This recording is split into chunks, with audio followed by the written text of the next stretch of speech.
sauf la France, qui ne s'excuse jamais, et sauf autre chose, l'Église. Parce que ce qu'on oublie toujours de dire, c'est que ce génocide, c'est la première fois que ça arrive. C'est un génocide opéré par des gens de même religion les uns sur les autres. Et c'est la première fois qu'il y a un génocide de chrétiens contre des chrétiens. Et ne dites pas que ce sont des Africains qui sont mauvais chrétiens et qui sont idiots. Ils sont chrétiens depuis 100 années, un siècle. Et d'autre part, il y a eu 2 terres qui ont été, par le Vatican, nommées terre du Christ roi. L'une, vous la connaissez parce que vous y êtes, et l'autre, c'est le Rwanda. Donc, quand je dis que ce que le postmodernisme apporte quand il dit que, au fond, le diable n'existe pas, qu'il n'y a pas de mal, que tout ça, c'est très relatif, à chacun son idée, eh bien, quand le postmoderne dit ça, il est le reflet d'un aveuglement absolument général en Occident. Il n'y a pas de fait, il n'y a que des interprétations, à chacun son idée. Une citation de Nietzsche qui est souvent reprise, et assez terriblement. On peut penser n'importe quoi. Donc, les uns disent que c'est vraiment terrible, qu'il y a du mal, que oui, enfin, un génocide, c'est quand même pas brillant, etc. Mais on peut penser n'importe quoi parce que chacun a son idée, chacun a sa perspective et il n'y a pas de vérité. Le postmodernisme, c'est par-delà le vrai et le faux, par-delà le bien et le mal, par-delà le beau et le laid. Et ça, c'est quelque chose qu'on a vu totalement fonctionner pour amener cette crise économique. Que dit le dernier prix Nobel d'économie, Krugman? Il dit « Nous avons vécu une panglossade générale ». Pangloss, c'est celui qui, dans le Candide de Voltaire, dit « Nous vivons dans le meilleur des mondes ». Il n'y a pas de mal. Quand j'ai dit que c'était une crise postmoderne, les gens aux États-Unis ont été très étonnés. Qu'est-ce que ça veut dire, la philosophie, tout ça mélangé? Enfin, l'économie, c'est l'économie, l'argent, c'est l'argent. Qu'est-ce que vous venez nous casser les pieds avec des théories qui sont vraiment, évidemment, européennes et françaises?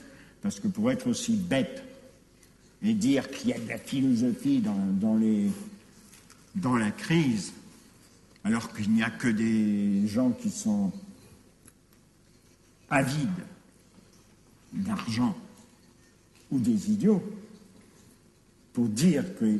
Bon, mais il y a quand même un lecteur qui a écrit « Ah oui, mais c'est peut-être assez vrai ce qu'il dit », parce que il y a une citation, il donne une citation de Esquire, d'il y a 5 ans à peu près, où le journaliste raconte sa rencontre avec un ministre de l'époque, c'est-à-dire de l'époque Bush. Le journaliste avait critiqué, je ne sais pas sur quoi, la conduite des officiels. Et un des ministres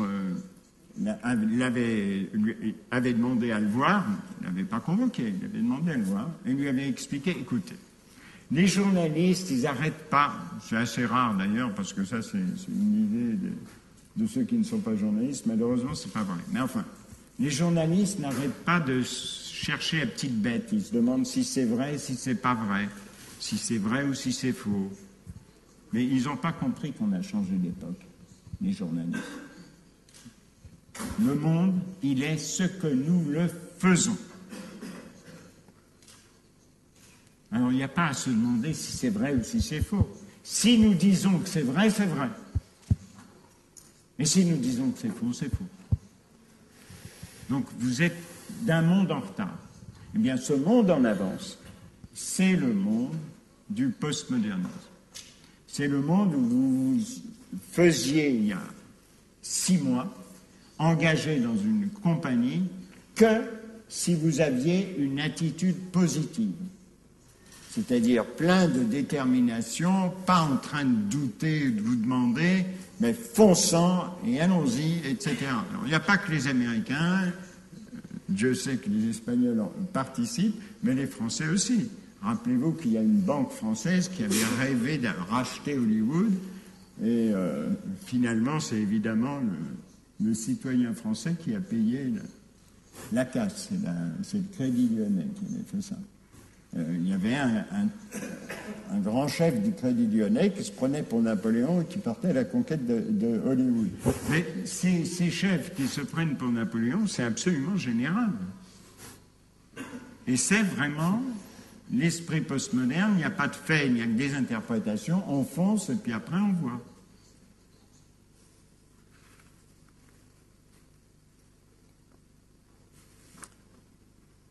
Quand on vous dit, ouais, il y a eu des erreurs, le subprime, vous avez prêté de l'argent à tort, et puis vous avez fait signer des contrats parce que vous étiez, en tant qu'employé de la banque, payé sur le nombre de contrats que vous faisiez signer, etc., etc. Ça explique. Mais ce que ça explique pas, ce genre d'explication, c'est qu'on les a laissés faire. Tous, autant qu'on est. Le banquier d'en haut sur l'employé du bas, le gouvernant par rapport au banquier, et nous, dans les journaux, dans n'importe où. Vous savez, une des Jeanne d'Arc de la contestation française s'appelle Arlette Laguillet, elle fait toujours des... Elle n'a pas changé un mot de ce qu'elle dit depuis avant 68. Avant. Elle est très sympathique. Mais enfin, elle commence tous ses discours en disant travailleurs, travailleuses, et elle conclut tous ses discours en disant que vraiment les gens riches, s'il ne faut pas les mettre à la lanterne parce que quand même on est assez gentil, il faudrait peut-être les faire travailler, comme moi je travaille. Bon. Comme moi Arlette, hein, parce que Glucksmann, ça... lui aussi, il faut le mettre à la chaîne. Mais Arlette, en l'occurrence, elle travaillait au Crédit Lyonnais. Elle était au comité d'entreprise. Et ce Crédit Lyonnais a fait un trou noir en achetant Hollywood, etc., etc. Et elle n'a jamais pipé mot. Elle n'a jamais rien dit. Bon, soit elle ne le savait pas, soit elle le savait, mais en tant que déléguée du personnel, elle a montré très peu de curiosité. Donc, même ceux qui gueulent assez facilement sont aussi responsables de cette histoire. Alors, eux, ils ne disent pas il y a, le diable est mort, il n'y a pas de mal. Eux, ils disent il n'y a qu'un mal. C'est le grand capital. Mais à part ça, ils ne vont pas voir ce que fabrique tel ou tel banquier, etc. Donc, nous en sommes vraiment à l'époque où on ne tient plus compte des dangers, des risques, de la part du diable qui existe partout. Alors, dernier point, le capitalisme. Qu'est-ce que veut dire la mondialisation? Cela veut dire qu'il n'y a plus d'alternative au capitalisme. La guerre froide, c'était 2 camps. Et c'était les 2 camps philosophiques du XIXe siècle. Depuis la fin de la guerre froide, il y a une transformation gigantesque que personne n'a voulu voir.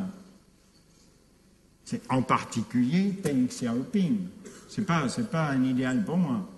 C'est lui qui a tué les étudiants sur la place Tiananmen. Fait tuer. Mais il a fait quelque chose d'énorme. C'est probablement le plus grand homme, pas le plus sympathique, mais le plus grand homme de la fin du XXe siècle. Il a fait liquider à la Chine l'économie collective. il a introduit